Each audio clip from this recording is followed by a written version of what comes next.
Fiadanany tompo amintsika tsirairay aby izay mpanaraka vakoka fiambina. Kodanilava aty Belzika izay mpikambana amin'ny groupe izay maresy.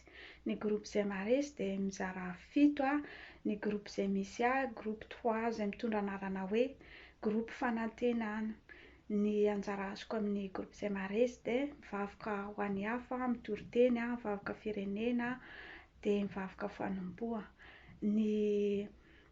Misy foana ny vavaka ao isan'andro izay tarihin'ny pasitera Rado Akiradio izy mivady manasa anao manaraka vavaka fiambina manomboka amin'ny 7 ora alina jusqu'à amin'ny 12 ora alina sasany ohatran'iny dia manomboka alatsinainy jusqu'à sabotsy dia misy foana ny vavaka dia mbola misy koa ny famitihana tory-teny ho anao izay tsy afaka manaraka ny vavaka en direct dia manasa anao manaraka vavaka fiambina aorianan'io koa dia mbola misy koa ny vavaka izay tarihin'ny Zoksiliana manomboka amin'ny 7 ora alina isika sabotsy ohatran'iny koa vavaka maro isan-karazany ao dia manasa anao manaraka vavaka fiambina. Mbola misy koa ny vavaka izay tarihin'ny ampiara-mivavaka misy akihery, akiavitra, akigetsema, misy koa ny akisinoa, maro isan-karazany mbola misy vavaka ao. Mandeha koa ny radio 24h/24, misy ny tory-teny, misy ny fiderana izay mampifalifaly fonao